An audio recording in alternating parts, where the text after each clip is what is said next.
समय बीतता है, चेहरे बदलते हैं, पर रिश्तों का मूल्य वही रहता है। यह कहानी है रामनारायण जी की, एक ऐसे पिता की जिसने बुढ़ापे में भी अपने आत्मसम्मान और गरिमा को अपना सबसे बड़ा साथी बना लिया। जब औलाद दूर चली गई, जब घर सूना पड़ गया, तब उन्होंने खुद को टूटने नहीं दिया, बल्कि अपने अनुभव से एक नई राह बना ली।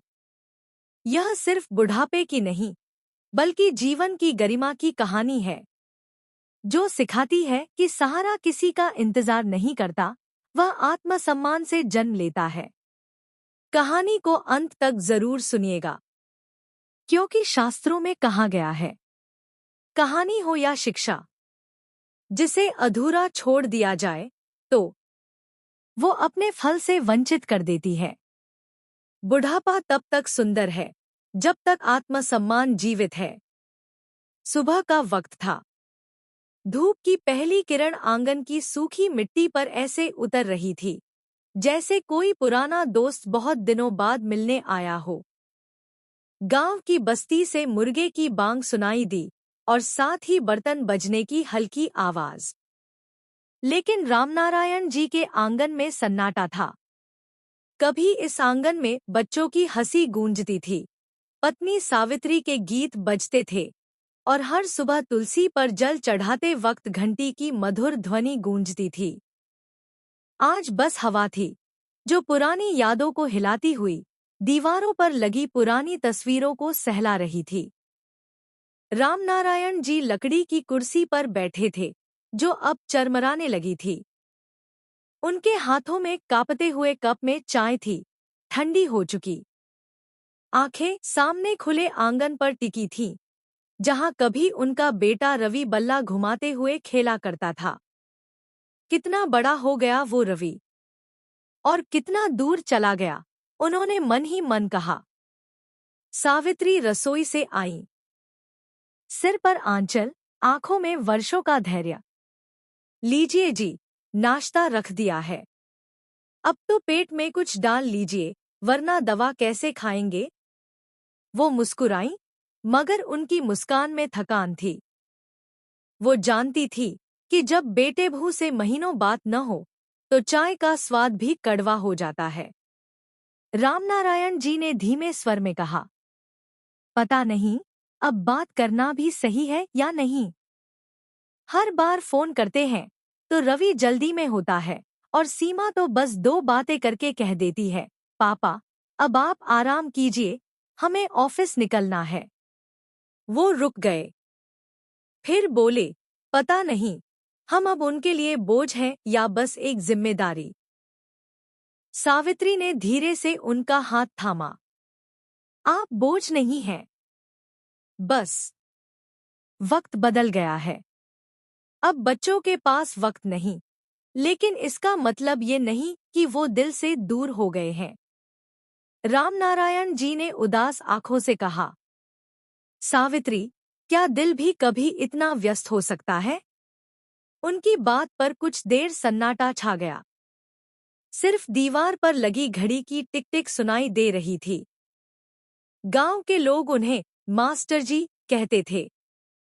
कभी स्कूल के बच्चे उन्हें घेर लेते थे, उनकी कहानियां सुनने के लिए, उनके आशीर्वाद लेने के लिए।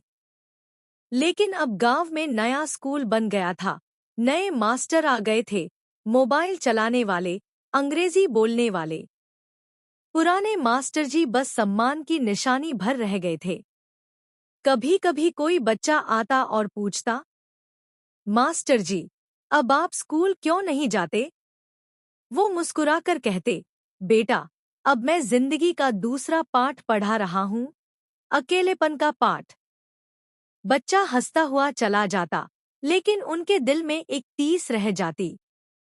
एक दिन, जब शाम का सूरज खेतों के पीछे ढल रहा था, रामनारायण जी ने आंगन के पेड़ के नीचे बैठी गौरी को देखा। गांव की एक बूढ़ी गाय, जो अक्सर उनके आंगन में आ जाती थी। उन्होंने उसे पुकारा, आजा गौरी, आज तू भी कुछ थकी लग रही है। गौरी धीरे धीरे आई और उनके पैरों के पास बैठ गई। रामनारायण जी ने उसके सिर पर हाथ फेरा। उसकी आंखों में वही शांति थी जो किसी साधु की ध्यानावस्था में होती है। देख गौरी, तू भी बूढ़ी हो गई है। तेरे सींग झुक गए हैं, मेरे बाल सफेद हो गए हैं। फर्क क्या रह गया हम दोनों में? गौरी ने अपनी बड़ी आंखों से बस उन्हें देखा, जैसे कुछ कहना चाहती हो। जो शांत है वो कभी अकेला नहीं होता। वो पल रामनारायण जी के दिल में उतर गया। रात को सावित्री ने पूछा, क्या सोच रहे हैं जी? वो बोले, सावित्री, जब तक शरीर चलता है आत्मसम्मान को भी चलाते रहना चाहिए, नहीं तो उम्र नहीं, अपमान मार देता है। सावित्री चुप रही। वो जानती थी यह वही बात है जो उनके पति हमेशा बच्चों को पढ़ाया करते थे, लेकिन अब वही पाठ उन्हें खुद के जीवन में पढ़ना पड़ रहा था। अगली सुबह जब सूरज उगा, रामनारायण जी ने कुछ अलग किया। उन्होंने पुरानी अलमारी से अपनी डायरी निकाली। उसमें लिखा था, जो बूढ़ा होकर रुक गया वो जीना छोड़ गया। उन्होंने पहली बार महसूस किया कि शायद उन्हें अब अपने अकेलेपन को साथी बनाना होगा, न कि उसे शत्रु मानना। उस दिन से उन्होंने अपने जीवन का नया अध्याय शुरू किया। बिना किसी शिकायत, बिना किसी उम्मीद के। उन्होंने आंगन के कोने में बैठी तुलसी के पास धीरे से कहा, अब मैं शिकायत नहीं करूंगा। जो मिला वही पर्याप्त है। जो नहीं मिला, शायद वो मेरा अधिकार ही नहीं था। सावित्री उनकी बात सुनकर धीरे से बोली, जी, अब तो लगता है भगवान खुद हमारे मन में बैठ गया है। रामनारायण जी मुस्कुराए। हाँ सावित्री, शायद अब समझ आया कि बुढ़ापा शरीर का नहीं, सोच का होता है। हवा चली, तुलसी के पत्ते हिले और आंगन में एक शांति उतर आई, जैसे किसी ने मन के दरवाजे पर रोशनी का दीपक रख दिया हो। सुबह की धूप तुलसी के पत्तों पर चमक रही थी। हवा में ठंडक थी, लेकिन रामनारायण जी के मन में आज कुछ गर्माहट थी, क्योंकि उन्होंने तय कर लिया था कि अब वो हर दिन किसी न किसी अच्छे काम से खुद को व्यस्त रखेंगे। सावित्री देवी ने रसोई से आवाज दी, जी, दूध ले लीजिए, मैं रोटी सेंक रही हूँ। हाँ हाँ, लाता हूँ, रामनारायण जी बोले और पुरानी स्टील की बाल्टी उठाकर बाहर चल दिए। गांव की सड़क अब पहले जैसी नहीं रही थी। कभी मिट्टी की होती थी, अब सीमेंट की हो गई थी, लेकिन रिश्ते मिट्टी के ही रह गए थे, बस उनमें पहले जैसी खुशबू नहीं रही। गली के मोड़ पर श्यामू मिला, वही युवक जो कभी मास्टर जी का छात्र रहा था। प्रणाम मास्टर जी, आप अकेले जा रहे हैं? रामनारायण जी मुस्कुराए। हाँ बेटा, दूध भी खुद लेना चाहिए और अनुभव भी। श्यामू हंस पड़ा। आपकी बातें तो अब भी वैसी ही हैं, सुनते ही मन हल्का हो जाता है। वो दोनों थोड़ी देर खेतों की पगडंडी पर चलते रहे। श्यामू ने कहा, मास्टर जी, आजकल गांव के लोग कहते हैं कि अब बुढ़ापे में तो सब बेटे बहू के भरोसे रहना पड़ता है। क्या सच में ऐसा होना चाहिए? रामनारायण जी रुके। बेटा, भरोसा होना चाहिए, लेकिन निर्भरता नहीं। भरोसा मन को जोड़ता है और निर्भरता मन को तोड़ देती है। श्यामू उनकी बात सुनकर गहरी सांस लेने लगा। शब्दों में इतनी सादगी और गहराई थी कि वो कई मिनटों तक बोल नहीं पाया। घर लौटने पर सावित्री देवी ने बताया कि सीमा बहू का फोन आया था। क्या कहा उसने? रामनारायण जी ने पूछा। सावित्री ने हिचकिचाते हुए कहा, कह रही थी कि इस महीने कुछ खर्चे ज्यादा हैं, इसलिए पैसे देर से भेज पाएंगे, और बोली कि अब आप लोग ज्यादा खर्च मत किया कीजिए। रामनारायण जी ने कुछ देर तक कोई जवाब नहीं दिया। फिर हल्के से मुस्कुराकर बोले, सावित्री, लगता है अब हमें अपने खर्चों का हिसाब खुद बनाना होगा। सावित्री बोली, जी, लेकिन अब उम्र कहाँ रही कि कोई काम करे। रामनारायण जी ने कहा, काम शरीर से नहीं, मन से होता है। हमारा शरीर कमजोर है, पर आत्मसम्मान अभी जिंदा है। और जब तक आत्मसम्मान जिंदा है, हम किसी पर बोझ नहीं बन सकते। शाम को उन्होंने पुरानी ट्रंक से कुछ किताबें निकालीं। पुराने स्कूल की नोटबुक्स, कुछ पेंसिलें और बच्चों की ड्राइंग कॉपी। उन्होंने तय किया कि वो गांव के बच्चों को फिर से पढ़ाएंगे। बिना फीस के, बिना दिखावे के, बस अपने ज्ञान को बांटने के लिए। अगले दिन उन्होंने गांव के मंदिर के पास एक नीम के पेड़ के नीचे बैठकर ब्लैक बोर्ड लगाया। धीरे धीरे कुछ बच्चे आ गए। श्यामू ने उन्हें मदद के लिए कुछ पुरानी स्लेटें भी ला दी।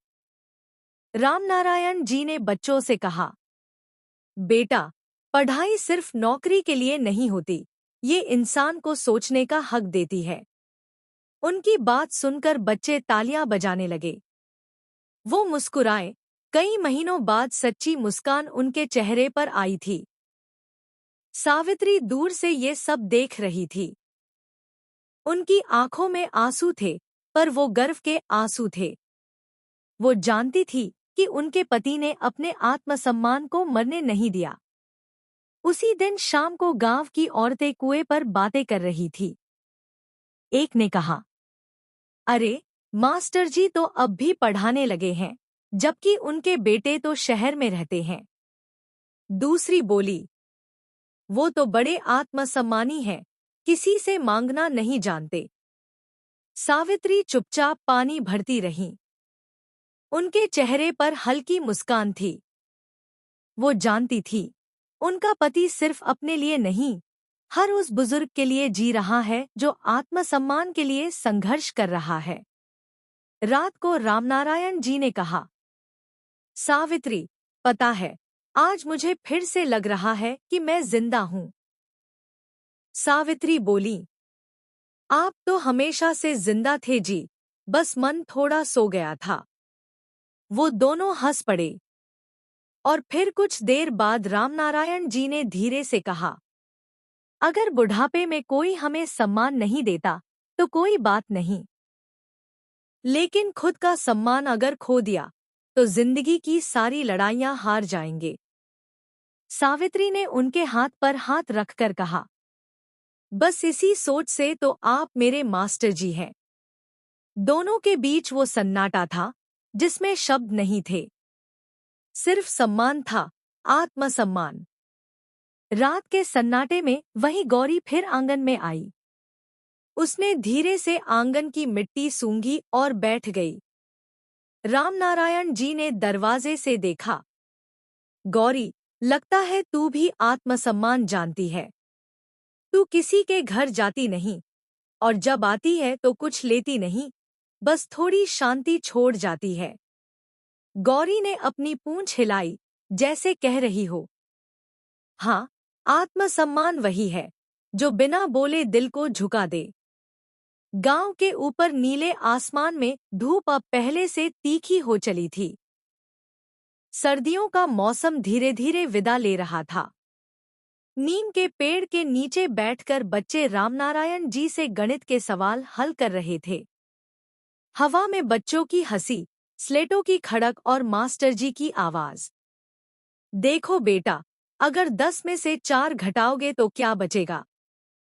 6। बच्चों ने एक स्वर में उत्तर दिया। रामनारायण जी मुस्कुराए। वो मुस्कान सिर्फ बच्चों के जवाब पर नहीं, बल्कि उस सुख पर थी जो उन्हें अपने भीतर महसूस हो रहा था। क्योंकि अब वो किसी पर निर्भर नहीं थे। वो अपने आत्मसम्मान के साथ, अपने बूढ़े शरीर के बावजूद, अपने जीवन की कमान खुद थामे हुए थे। शाम को सावित्री ने कहा, आज बहुत थक गए होंगे, इतने बच्चों को पढ़ाना आसान नहीं। रामनारायण जी ने हंसकर कहा, थकान तो अब भी होती है, पर यह थकान सुकून देती है। पहले जो खालीपन था न, वो अब भर गया है। सावित्री बोली, जी, आपने ठीक कहा। बुढ़ापा तब तक भारी लगता है जब तक इंसान दूसरों पर टिका रहता है। जैसे ही वो खुद को संभालना सीख लेता है, जिंदगी फिर से मुस्कुराने लगती है। रामनारायण जी ने सिर हिलाया। बिल्कुल सही। निर्भरता शरीर की नहीं, मन की बीमारी है। और जब तक मन अपने पैरों पर खड़ा है, तब तक इंसान बूढ़ा नहीं होता। एक दिन शाम को श्यामू ने आकर कहा, मास्टर जी, गांव के कुछ लोग कह रहे थे कि आप जैसे लोग भी अगर अपने बच्चों पर निर्भर नहीं हैं, तो बाकी लोग क्यों बने? आपने सबको सोचने पर मजबूर कर दिया है। रामनारायण जी ने मुस्कुराकर कहा, श्यामू, निर्भर होना कोई अपराध नहीं, लेकिन स्वाभिमान खो देना पाप है। जिस दिन हम खुद को बेबस मान लेते हैं, उसी दिन हमारा बुढ़ापा बोझ बन जाता है। श्यामू ने सिर झुका दिया। उसे लगा जैसे कोई साधु उसे जीवन का पाठ पढ़ा रहा हो। दिन बीतते गए। गांव में अब लोग मास्टर जी के छोटे से ज्ञान पाठशाला को सम्मान से देखते थे। बच्चे रोज वहां आते और उनके साथ उनके माता पिता भी कई बार बैठ जाते। एक दिन सावित्री ने कहा, जी, अब तो लोग कहते हैं कि आप फिर से जवान हो गए हैं। रामनारायण जी हंस पड़े। जवानी शरीर की नहीं होती सावित्री, वो मन की होती है। जिसका मन सच्चे काम में लगा हो, वो कभी बूढ़ा नहीं होता। सावित्री ने चाय का कप उनकी ओर बढ़ाते हुए कहा, आपका मन अब फिर से जीवन में रम गया है, यही देखकर दिल को चैन मिलता है। रात के वक्त जब वो अपने कमरे में बैठे थे, उन्होंने दीवार पर टंगी पुरानी तस्वीर देखी, अपने बेटे रवि की। दिल में एक टीस सी उठी। कभी वो भी मेरे पास बैठकर बातें किया करता था, अब महीने में एक बार फोन कर लेता है। वो धीरे से बोले, पता नहीं क्या बुढ़ापा हमेशा अपनों से दूरी लेकर आता है? सावित्री ने जवाब दिया, नहीं जी, दूरी लोग लाते हैं, बुढ़ापा नहीं। बुढ़ापा तो सिर्फ शरीर में आता है, रिश्तों में नहीं। रामनारायण जी कुछ देर चुप रहे, फिर बोले, कभी कभी लगता है अगर हम भी थोड़े कठोर बनते तो शायद बच्चे ज्यादा समझते। सावित्री बोली, नहीं जी, इंसान को अपनी अच्छाई कभी नहीं छोड़नी चाहिए।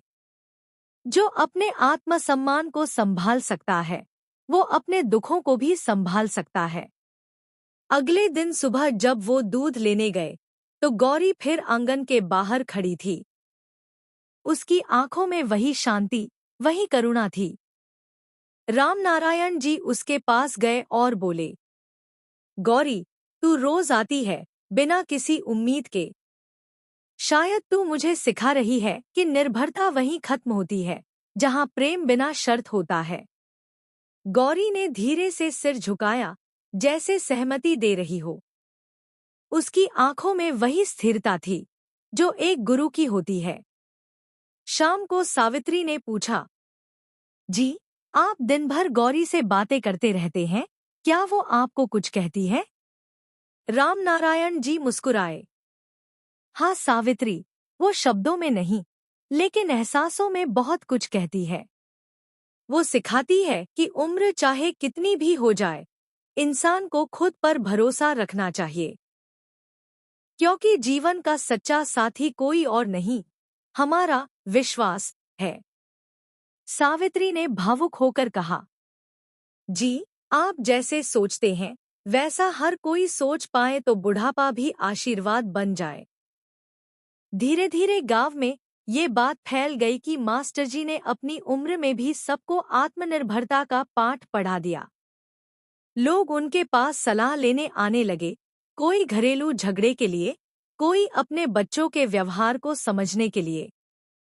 हर कोई कहता, मास्टर जी, आपसे बात करके दिल हल्का हो जाता है।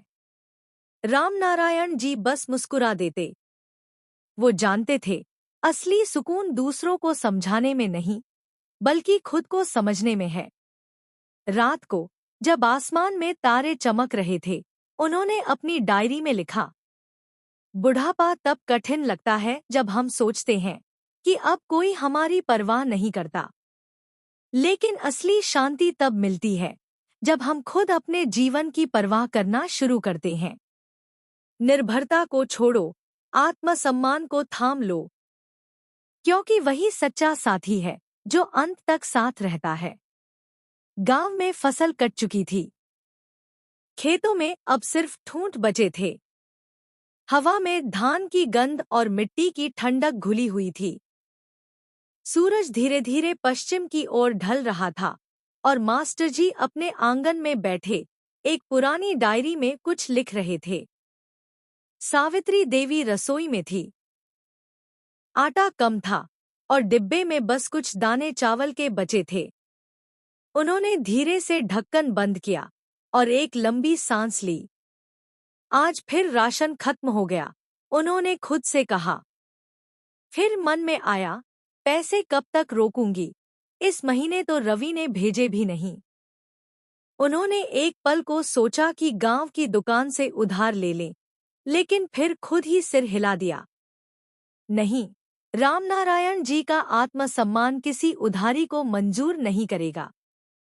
वो जानती थी, उनके पति का सिद्धांत था, कमी सह लो, पर किसी के आगे हाथ मत फैलाओ। जब शाम को रामनारायण जी अंदर आए, उन्होंने पूछा, खाना बना सावित्री? सावित्री ने हल्की मुस्कान के साथ कहा, जी, बन रहा है। आप पहले हाथ मुंह धो लीजिए। लेकिन उनके स्वर में एक हल्की थकान थी, जो रामनारायण जी से छिपी नहीं रही। उन्होंने धीरे से पूछा, क्या हुआ सावित्री, कुछ परेशान लग रही हो? सावित्री ने सिर झुका लिया। कुछ नहीं जी, बस राशन थोड़ा कम पड़ गया है। आज बस चावल की पतली खिचड़ी बन रही है। रामनारायण जी कुछ देर चुप रहे, फिर बोले, कोई बात नहीं सावित्री, सादा खाना ही सबसे पवित्र होता है। और देखो, हमने जीवन भर दूसरों को खिलाया है। अगर आज खुद को थोड़ा कम मिले, तो शायद वो भी किसी पुण्य का हिस्सा है। सावित्री की आंखों में आंसू छलक आए, लेकिन उन्होंने पोंछ लिए। जी, आप हर बात में सीख निकाल लेते हैं। मैं तो बस ये सोच रही थी कि अगर आप कहें तो मैं हरी सिंह की दुकान से थोड़े पैसे उधार ले लूं। रामनारायण जी ने तुरंत कहा, नहीं सावित्री, भूख सह लेंगे, पर आत्मसम्मान नहीं खोएंगे। जिस दिन हमने उधार मांग लिया, उसी दिन खुद से हार जाएंगे। उनकी आवाज में दृढ़ता थी। सावित्री ने सिर हिलाया। ठीक कहा आपने। आत्मसम्मान भूख से बड़ा होता है। भूख पेट की होती है, लेकिन आत्मसम्मान आत्मा का अन्न है। अगर वो चला गया, तो जीते जी इंसान खाली हो जाता है। उस रात दोनों ने खिचड़ी खाई, बिना घी, बिना सब्जी के, लेकिन उनके चेहरों पर संतोष था। बाहर हवा चल रही थी और आंगन में तुलसी दीपक की लौ जल रही थी। रामनारायण जी ने कहा, सावित्री, तुम जानती हो, भूख एक परीक्षा है।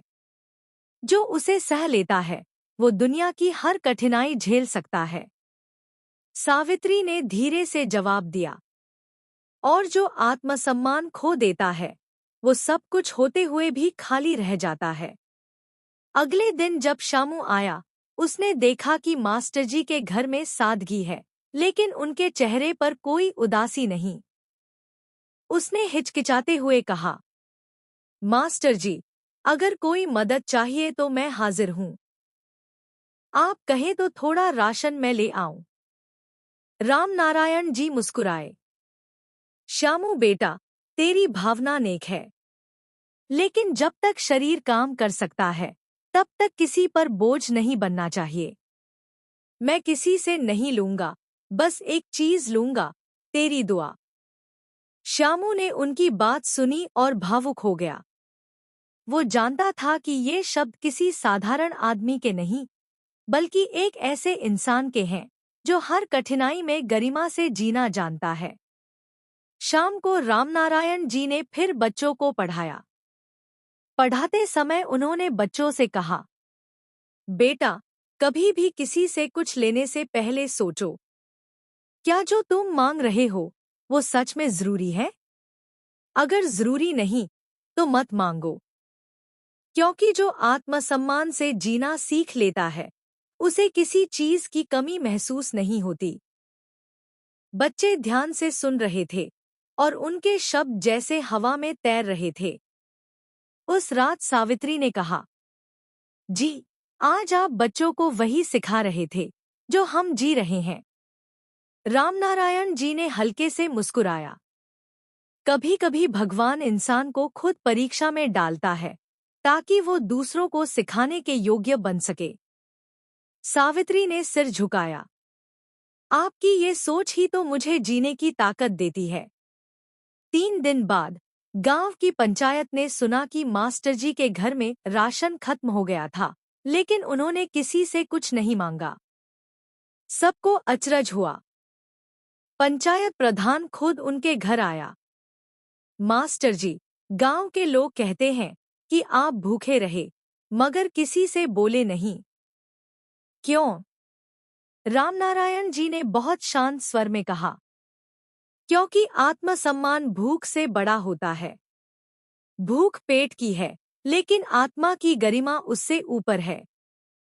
प्रधान ने उनकी बात सुनी और कुछ पल चुप रहा। फिर उसने कहा, मास्टर जी, आपके जैसे लोग अब दुर्लभ हैं।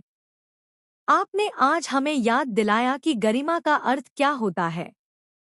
उस दिन के बाद से गांव के लोगों में एक नई बात फैल गई। जो भूख में भी गरिमा रखे वही सच्चा मास्टर कहलाता है। श्यामू ने बच्चों से कहा, मास्टर जी ने हमें किताबों से नहीं, अपने जीवन से सिखाया है कि सम्मान मांगने से नहीं, जीने से मिलता है। रात को जब हवा ठंडी थी और दीपक की लौ कांप रही थी, सावित्री ने धीरे से कहा, जी, आज बहुत गर्व हो रहा है कि मैं आपकी संगिनी हूँ। रामनारायण जी ने मुस्कुराकर कहा, और मुझे गर्व है कि मेरी पत्नी ने भूख को हराया पर सम्मान नहीं खोया। आंगन की मिट्टी में शांति थी। चांद ऊपर आसमान में चमक रहा था, जैसे भगवान खुद कह रहा हो, जिस घर में आत्मसम्मान रहता है वहां गरिमा कभी नहीं मरती। सूरज ढलने को था। शाम के सुनहरे रंगों में गांव का हर पेड़, हर घर जैसे किसी याद में डूबा था। पर रामनारायण जी के दिल में एक अजीब सी उदासी थी। वो चौपाल के पास रखी बेंच पर बैठे थे और सामने खेलते बच्चों को देख रहे थे। उनके आसपास कुछ लोग बैठे थे, हरचरण, बूढ़ा किसान, महेंद्र, गांव का दुकानदार और 2-3 अन्य। सब अपने अपने किस्से सुना रहे थे। महंगाई, फसल और राजनीति पर बातें हो रही थी। रामनारायण जी बीच बीच में मुस्कुराते जरूर, लेकिन उनकी आंखों में चमक नहीं थी। महेंद्र बोला, रामनारायण जी, आप तो पढ़े लिखे आदमी हैं, अब आराम करिए, घर में बैठिए। ये गाय भैंस और खेती का झंझट क्या करने लगे हैं आप? रामनारायण जी मुस्कराए, बोले, महेंद्र, जब तक शरीर साथ दे कुछ न कुछ करते रहना चाहिए। हाथ रुके तो मन भी बीमार पड़ जाता है। हरचरण हंसते हुए बोला, लेकिन भई, बुढ़ापे में कौन काम करता है? अब तो भगवान का नाम लो और आराम करो। रामनारायण जी ने शांत स्वर में कहा, भगवान का नाम तब सही से लिया जाता है जब इंसान अपने कर्म से संतुष्ट हो। खाली बैठने से ना भक्ति होती है, ना शांति। इतना कहते ही आसपास सन्नाटा छा गया। सबके चेहरे पर सोच की लकीरें थीं। अगले दिन सुबह जब वो अपने आंगन में झाड़ू लगा रहे थे, तो पास की औरतें फुसफुसा रही थी, देखो देखो, मास्टर जी को खुद ही सब कर रहे हैं। बेटा तो शहर में मौज करता है।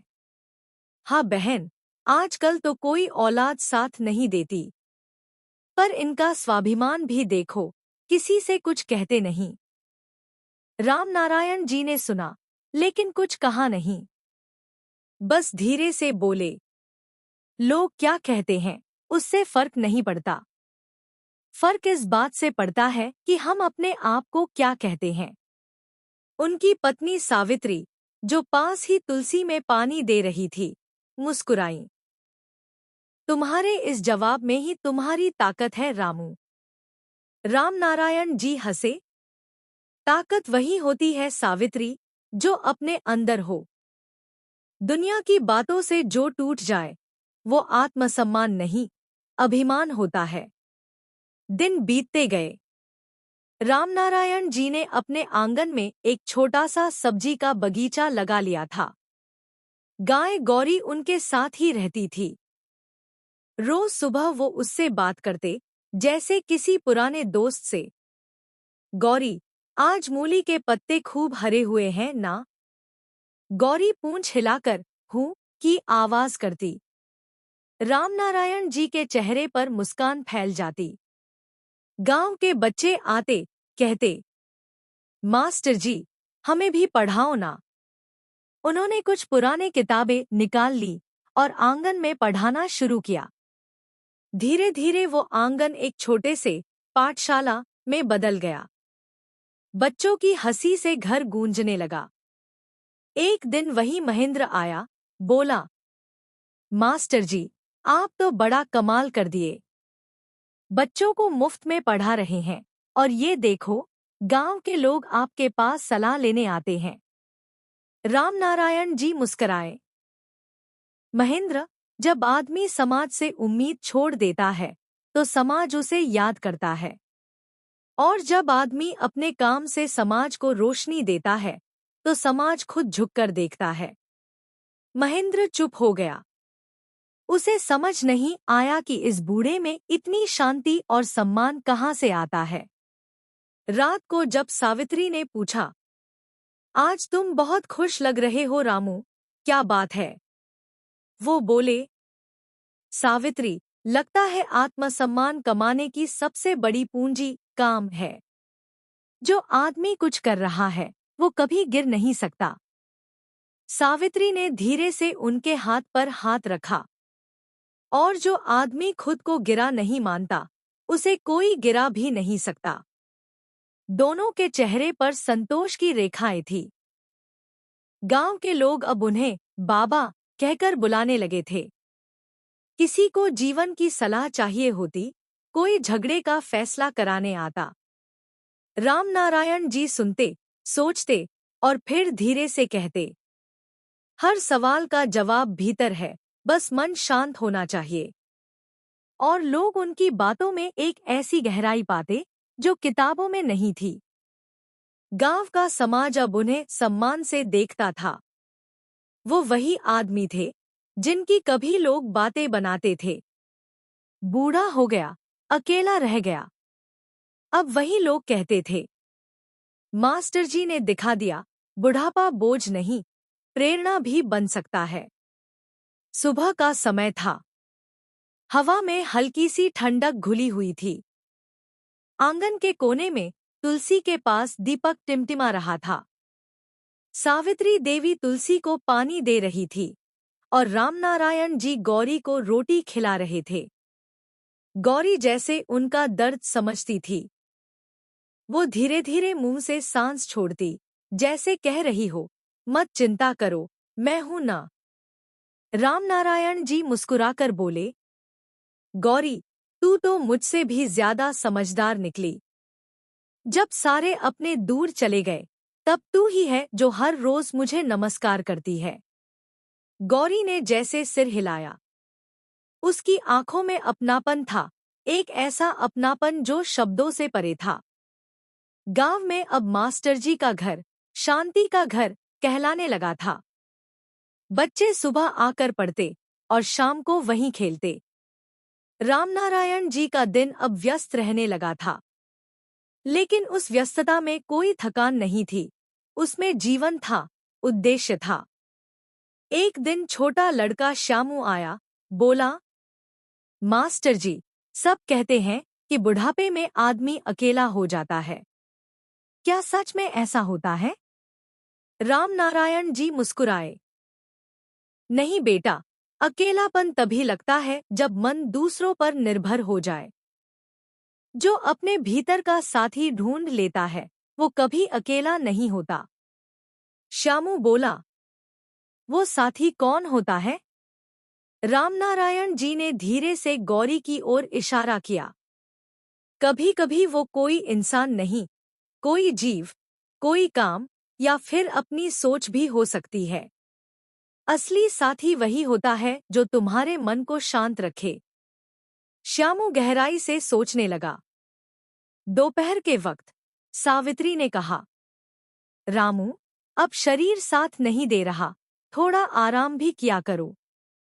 रामनारायण जी बोले, सावित्री, शरीर तो थकता रहेगा, लेकिन मन अगर थक गया तो आत्मा भी बुझ जाएगी। जब तक सांस है, कुछ न कुछ करते रहना ही तो जीवन का धर्म है। सावित्री ने मुस्कुराकर कहा, तुम्हारे इस सोच ने ही शायद तुम्हें इतना सुकून दिया है। वो बोली, रामू, मैं सोचती हूँ, हमारे जैसे बूढ़े लोगों के लिए सच्चा साथी भगवान है या परिवार? रामनारायण जी बोले, न तो सिर्फ भगवान, न ही सिर्फ परिवार। सच्चा साथी स्वाभिमान है सावित्री। जब आदमी खुद को सम्मान देना नहीं छोड़ता, तब उसे कोई अपमानित नहीं कर सकता। सावित्री की आंखें भर आईं। उन्होंने चुपचाप कहा, तब तो तुमने बुढ़ापे का सबसे बड़ा रहस्य पा लिया रामू। दिन गुजरते गए। गांव में अब सब उन्हें गुरुजी कहने लगे थे। उनके पास लोग आते, कोई अपने बेटे की शिकायत लेकर, कोई अपनी बीवी के गुस्से की बात लेकर, कोई अपने अकेलेपन की पीड़ा लेकर। रामनारायण जी सबकी बातें सुनते और अंत में बस एक ही बात कहते, जिस दिन तुम अपने अंदर के साथी को पहचान लोगे, उस दिन कोई तुम्हें तोड़ नहीं सकेगा। एक दिन गांव का प्रधान आया। बोला, मास्टर जी, पंचायत चाहती है कि आप गांव के बुजुर्गों के लिए एक सभा चलाएं, जहां सब अपनी बात रख सकें। आप जैसे अनुभवी व्यक्ति के मार्गदर्शन से सबको दिशा मिलेगी। रामनारायण जी ने कहा, बहुत अच्छा विचार है, लेकिन मैं चाहूंगा कि यह सभा सिर्फ शिकायतों की नहीं, समाधानों की हो। हर बुजुर्ग को ये सिखाया जाए कि सम्मान कोई मांगने की चीज नहीं, कमाने की चीज है। प्रधान ने सिर झुकाकर कहा, आप सच में गांव का गर्व हैं, मास्टर जी। शाम को जब वह गौरी को रोटी खिला रहे थे, तो उन्होंने कहा, गौरी, देख, अब लोग मुझे पूछने लगे हैं। कभी यही लोग कहते थे, बूढ़ा हो गया, किस काम का? आज वही लोग सीखने आते हैं। यही तो जीवन का चक्र है। गौरी ने जैसे सहमति में सिर हिलाया। रामनारायण जी बोले, तू ही तो मेरी साथी है गौरी। तूने मुझे सिखाया कि सच्चा प्रेम न बोला जाता है, न जताया जाता है, बस निभाया जाता है। रात को सावित्री ने पूछा, रामू, अगर मैं तुमसे पहले चली गई, तो क्या तुम अकेले रह पाओगे? रामनारायण जी ने शांत स्वर में कहा, नहीं सावित्री, अकेला तो वो होता है जो खुद को भूल जाता है। मैंने खुद को खोज लिया है। मेरे साथी है मेरी सोच, मेरा कर्म, और यह सादगी भरा जीवन। सावित्री की आंखों से आंसू ढलके। उन्होंने धीरे से कहा, काश हर बूढ़ा आदमी तुम्हारे जैसा सोच पाता रामू, तो कोई भी बुढ़ापा बोझ न बनता। उस रात आंगन में चांद की रोशनी फैली थी। गौरी पास में बैठी थी, रामनारायण जी की हथेली पर सिर रखे हुए। वो धीरे से बोले, बुढ़ापे का साथी कोई इंसान नहीं होता, गौरी। सच्चा साथी होता है अपना कर्म, अपनी सोच और वो शांति जो दिल में बसती है। गौरी ने हल्की सी सांस छोड़ी, जैसे कह रही हो, हाँ, यही सत्य है। और उसी क्षण रामनारायण जी की आंखों में एक ऐसी चमक आई जो शायद जीवन की सबसे सुंदर मुस्कान थी, क्योंकि उन्होंने जान लिया था बुढ़ापे का साथी कोई बाहरी नहीं, बल्कि भीतर का संतोष है। सर्दियों की सुबह थी। हवा में ठंडक थी, लेकिन सूरज की हल्की किरणें आंगन के हर कोने में फैल रही थी। रामनारायण जी अपने पुराने कुर्ते में लकड़ी की कुर्सी पर बैठे हुए थे। बगल में वही पुराना चाय का गिलास और सामने बच्चों का झुंड, कुछ पहली कक्षा के, कुछ पांचवी के। गुरुजी, ये कर्तव्य का मतलब क्या होता है? सबसे छोटे बच्चे मोनू ने पूछा। रामनारायण जी मुस्कुराए। उन्होंने हल्के से चश्मा उतारते हुए कहा, कर्तव्य वो होता है बेटा जो बिना किसी लालच के किया जाए। जैसे सूरज रोज उगता है बिना किसी बदले की उम्मीद के। जैसे माँ अपने बच्चे को खिलाती है, चाहे वो कुछ बोले या न बोले।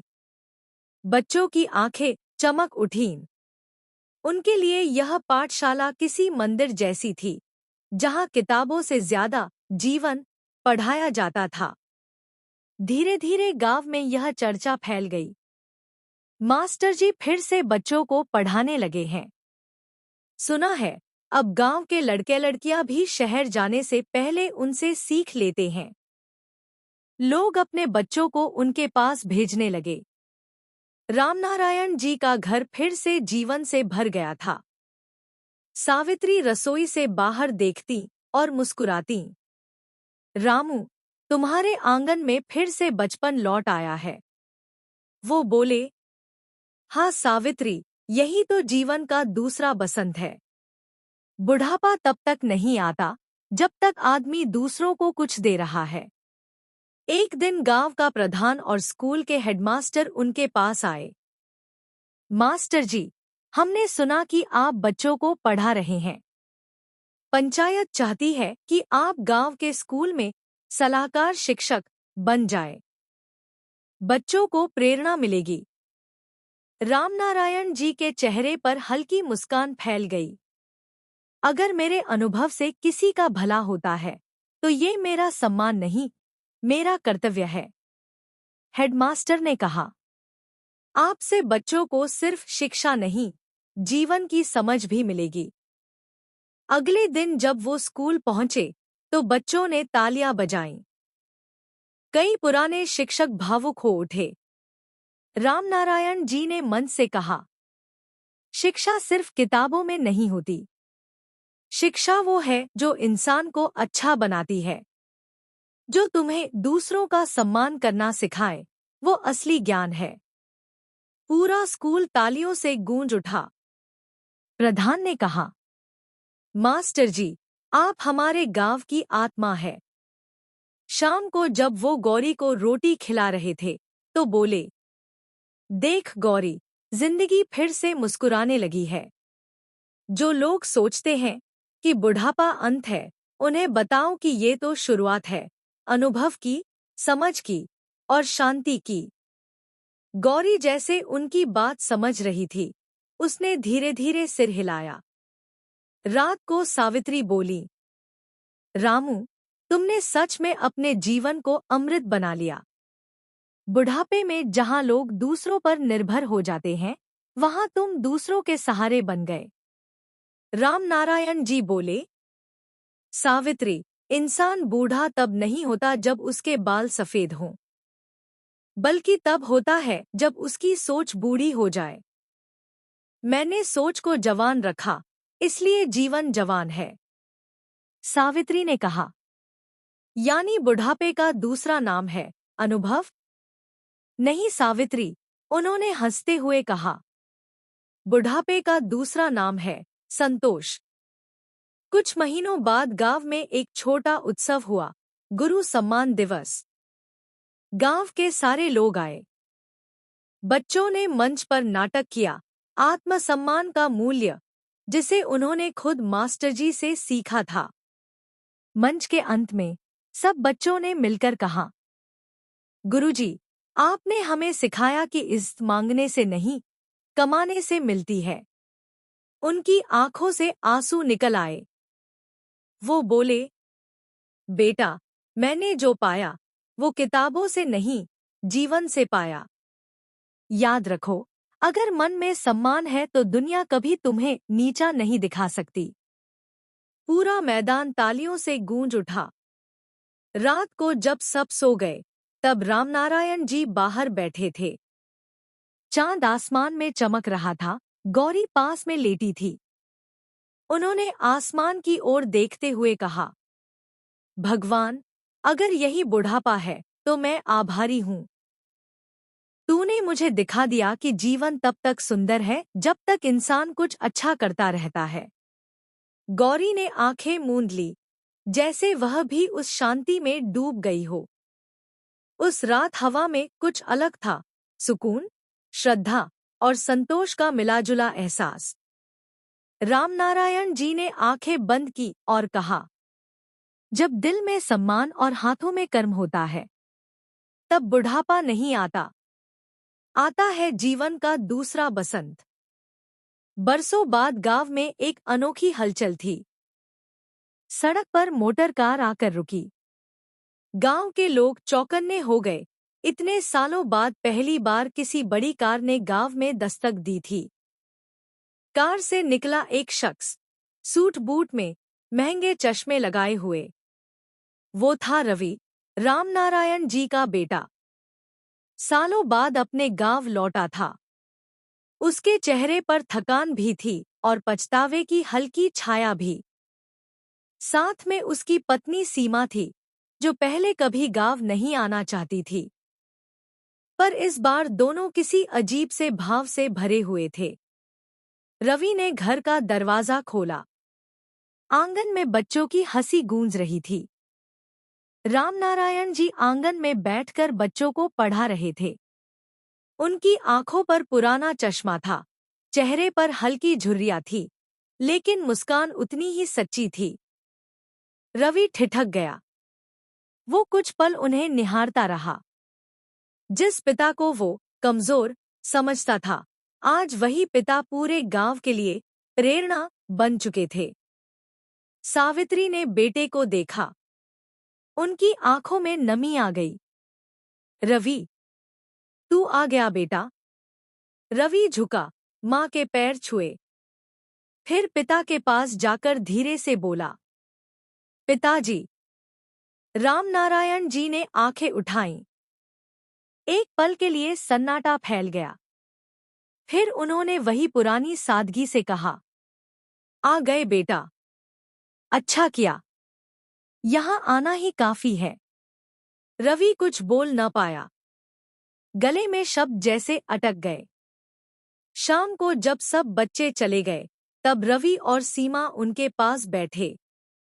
रवि ने धीमे स्वर में कहा, पिताजी, मैं जानता हूं कि मैंने आपको बहुत दुख दिया।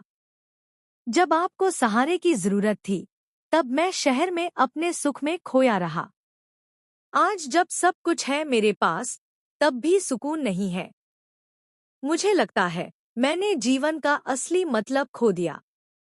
रामनारायण जी ने बहुत शांत स्वर में कहा, रवि, गलती हर किसी से होती है, पर जो गलती से सीख ले वही सच्चा इंसान है। हमने तुम्हें कभी छोड़ा नहीं बेटा, बस तुम्हें अपनी राह खोजने दिया। सीमा ने धीरे से कहा, पिताजी, मैं भी माफी चाहती हूँ। मैंने सोचा था कि गांव का जीवन पिछड़ा हुआ है, पर आज यहाँ आकर लगा कि यही असली जीवन है। सावित्री ने उनके सिर पर हाथ रखा। बेटा, बुढ़ापे में हमारे लिए सिर्फ तुम्हारा आना ही सबसे बड़ा तोहफा है। माफी नहीं, बस अपनापन चाहिए। अगले दिन गांव में एक छोटा कार्यक्रम रखा गया। प्रधान ने घोषणा की, आज हम अपने गांव के उस व्यक्ति का सम्मान करते हैं जिन्होंने हम सबको आत्मसम्मान और जीवन का अर्थ सिखाया। मास्टर जी रामनारायण जी। पूरा गांव तालियों से गूंज उठा। रवि और सीमा मंच पर खड़े थे, आंखों में गर्व और आंसू दोनों थे। रामनारायण जी बोले, मुझे किसी पुरस्कार की जरूरत नहीं। मेरा सम्मान तो तब हो गया जब मेरा बेटा मेरे पास लौट आया। लोगों की आंखें नम हो गईं। रात को जब सब सो चुके थे, रवि अपने पिता के पास आया। पिताजी, मैं सोच रहा हूं, मैं शहर की नौकरी छोड़ दूं और यहीं रहकर आपके साथ इस पाठशाला को आगे बढ़ाऊं। आपने जो शुरू किया है उसे मैं फैलाना चाहता हूं। रामनारायण जी ने हल्के से मुस्कुराते हुए कहा, बेटा, मैंने हमेशा यही चाहा था कि तू अपने मन से कोई फैसला ले। अगर तेरे मन में दूसरों के लिए कुछ करने की भावना है, तो वही जीवन का असली उद्देश्य है। रवि की आंखों से आंसू ढलक पड़े। उसने कहा, पिताजी, आज मुझे समझ आया कि बुढ़ापे में सहारा कोई औलाद नहीं होती, बल्कि औलाद का सम्मान ही सबसे बड़ा सहारा होता है। रामनारायण जी ने बेटे के सिर पर हाथ रखा। हाँ रवि, और बाप के लिए सबसे बड़ी खुशी यही है कि बेटा सम्मान से झुके, न कि मजबूरी से। कुछ ही महीनों में रवि ने गांव में गुरुजी शिक्षा केंद्र की स्थापना कर दी। बच्चों की संख्या बढ़ गई। गांव के कई बुजुर्ग भी आकर वहां वक्त बिताने लगे। वो कहते, यह जगह हमें फिर से जीना सिखाती है। रामनारायण जी दूर से यह सब देखते और मन ही मन कहते, शायद यही है ईश्वर की लीला। जब तुम अपने आत्मसम्मान से जीना सीख लेते हो, तो दुनिया खुद तुम्हें सम्मान देना सीख जाती है। शाम को वो गौरी को रोटी खिला रहे थे। रवि पास बैठा था। पिताजी, आपको देखकर लगता है कि बुढ़ापा भी सुंदर हो सकता है। रामनारायण जी ने कहा, बेटा, बुढ़ापा तब तक सुंदर रहता है जब तक इंसान अपने भीतर सम्मान को जिंदा रखता है।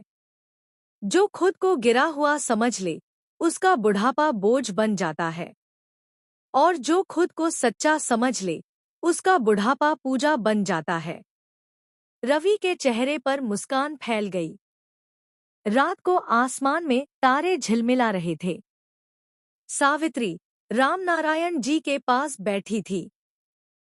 धीरे से बोली, रामू, देखो ना, आज तो घर फिर से भर गया है। जो खालीपन था वो जैसे मिट गया। रामनारायण जी मुस्कुराए। हाँ सावित्री, लगता है भगवान ने हमारी परीक्षा ली थी। औलाद वही होती है जो देर से सही, लेकिन लौट कर आती है। सावित्री ने कहा, और बुढ़ापे का असली सहारा? रामनारायण जी ने आसमान की ओर देखते हुए कहा, वो है सम्मान, अपनापन और कर्म का आनंद। जिसे ये तीन मिल जाए, उसे बुढ़ापे का भय नहीं रहता। और उस रात हवा में एक अजीब सी शांति थी, जैसे समय भी रुक गया हो, जैसे ईश्वर मुस्कुराकर कह रहा हो, देखो, जिसने जीवन में गरिमा से जीना सीखा, वो बुढ़ापे में भी राजा बनकर जीता है। सर्दियों की सुबह थी। कोहरे की हल्की चादर गांव को ढके हुए थी। हवा में मिट्टी और लकड़ी के धुएं की खुशबू थी। रामनारायण जी बरामदे में बैठे थे। सामने अंगीठी में धीमी आग जल रही थी, और पास में रखी थी सावित्री की बनाई अदरक वाली चाय। बुढ़ापा अब उनके बालों में नहीं, बल्कि उनकी चाल में उतर आया था। पर उनके चेहरे की चमक वैसी ही थी, शांत, गहरी और जीवन के हर उतार चढ़ाव को स्वीकार करने वाली। उनकी आंखों में अब कोई शिकायत नहीं थी, बस अनुभव की रेखाएं थी, जो कहती थीं, जीवन को जीतना है तो उसे समझो, लड़ो मत। गांव अब पहले जैसा नहीं रहा था। गुरुजी शिक्षा केंद्र के कारण बच्चों में पढ़ाई के प्रति जोश था। रवि अब स्कूल के संचालन का जिम्मा संभाल रहा था। सीमा ने गांव की महिलाओं के लिए सिलाई केंद्र खोला था। लोग कहते, देखो, जो कभी शहर भाग गया था वही अब गांव को आगे बढ़ा रहा है। ये सब रामनारायण जी की सीख का असर है। हर सुबह बच्चे स्कूल जाते वक्त गुरुजी प्रणाम कहते। रामनारायण जी मुस्कुराते और सिर हिलाकर कहते, सीखो बेटा, क्योंकि ज्ञान ही वो विरासत है जो बुढ़ापे में भी जवान रखती है। एक दिन शाम को रवि और सावित्री आंगन में बैठे थे। रामनारायण जी खाट पर बैठे आसमान देख रहे थे। तारे झिलमिला रहे थे, जैसे खुद ईश्वर अपनी रोशनी से आशीर्वाद दे रहा हो। रवि ने धीरे से कहा, पिताजी, आपने कभी डर महसूस नहीं किया बुढ़ापे से? रामनारायण जी मुस्कराए। डर? नहीं बेटा, बुढ़ापा डर नहीं, एक मौका है दुनिया को बताने का कि जीवन का असली सौंदर्य झुर्रियों में नहीं, अनुभव में है। जो बुजुर्ग खुद को बोझ मान लेता है वही दुखी होता है, पर जो खुद को मार्गदर्शक समझे उसका हर दिन पूजा के समान है। सीमा ने पूछा, पर पिताजी, जब शरीर साथ नहीं देता तो कैसे मन मजबूत रखा जाए? वे बोले, मन को गिरने दो मत। जिस दिन तुम खुद को बेकार कहोगी, दुनिया भी वही कहेगी। पर जिस दिन तुम कहोगी, मैं अब भी काम आ सकता हूँ, उस दिन तुम्हारे भीतर फिर से जवान ऊर्जा लौट आएगी। बुढ़ापा शरीर का होता है, आत्मा का नहीं। कुछ ही हफ्तों बाद गांव में एक बड़ा समारोह हुआ। जिला अधिकारी आए थे। गुरुजी शिक्षा केंद्र को राज्य स्तरीय पुरस्कार मिला था। मंच पर रवि, सीमा और बच्चों के साथ रामनारायण जी भी बुलाए गए। अधिकारी ने कहा, आज हम सम्मानित करते हैं उस व्यक्ति को जिसने यह साबित किया कि उम्र कभी रुकावट नहीं होती, श्री रामनारायण जी। इनके आत्मसम्मान ने पूरे गांव को आत्मनिर्भर बना दिया। तालियां गूंज उठीं। रामनारायण जी ने माइक संभाला और कहा, मैं सिर्फ इतना कहना चाहता हूं, बुढ़ापा बोझ नहीं, आशीर्वाद है। हम बूढ़े नहीं, अनुभवी हैं, और अनुभव वही दीपक है जो अगली पीढ़ी का रास्ता रोशन करता है। सभी की आंखें नम हो गईं। रवि ने पिता के चरण छुए और बोला, पिताजी, अगर आपने सिखाया न होता कि आत्मसम्मान सबसे बड़ा धन है, तो शायद मैं आज भी खोया रहता। रामनारायण जी ने बेटे के सिर पर हाथ रखा। याद रखो रवि, औलाद का कर्तव्य माँ बाप को सहारा देना नहीं, बल्कि उन्हें सम्मान देना है। और बुढ़ापे का साथी कोई व्यक्ति नहीं होता, वो होता है आत्मसम्मान, अपनापन और अनुभव। साल बीतते गए। रामनारायण जी अब बहुत कम बोलते थे, पर उनकी उपस्थिति ही सबके लिए प्रेरणा थी। गांव के बच्चे उन्हें दादाजी कहकर बुलाते और वे हर किसी को यही कहते, बेटा, जीवन की सबसे बड़ी पूंजी इज्जत है, उसे कभी मत खोना। एक रात सावित्री ने देखा, रामनारायण जी आसमान देख रहे थे, हल्के से मुस्कुरा रहे थे। वो बोली, क्या सोच रहे हो रामू? वो बोले, बस यही कि अब जीवन पूरा हुआ, बुढ़ापा नहीं, अनुभव जी लिया। अगली सुबह सूरज उगा, लेकिन इस बार आंगन में एक अद्भुत शांति थी। रामनारायण जी अपने बिस्तर पर थे, चेहरे पर वही मुस्कान, वही संतोष। लगता था जैसे आत्मा कह रही हो, मैंने गरिमा से जीवन जिया, अब गरिमा से ही विदा हो रहा हूं। सावित्री ने उनकी आंखों में देखा और आंसू पोंछते हुए बोली, रामू, तुमने सिखाया कि बुढ़ापा अकेलापन नहीं, ज्ञान की संध्या है। रवि और सीमा ने प्रण लिया, हम इस पाठशाला को हमेशा चलाते रहेंगे, ताकि हर बुजुर्ग को ये महसूस हो कि उनका अनुभव ही समाज की असली पूंजी है। बुढ़ापा तब तक सुंदर है जब तक आत्मसम्मान जीवित है, और आत्मसम्मान वही दीपक है जो हर अंधेरे को मिटा देता है। अगर आपको यह कहानी पसंद आई हो तो इसे लाइक, शेयर और सब्सक्राइब जरूर करें, क्योंकि हर कहानी सिर्फ सुनने के लिए नहीं होती, कुछ कहानियां जीने के लिए होती हैं।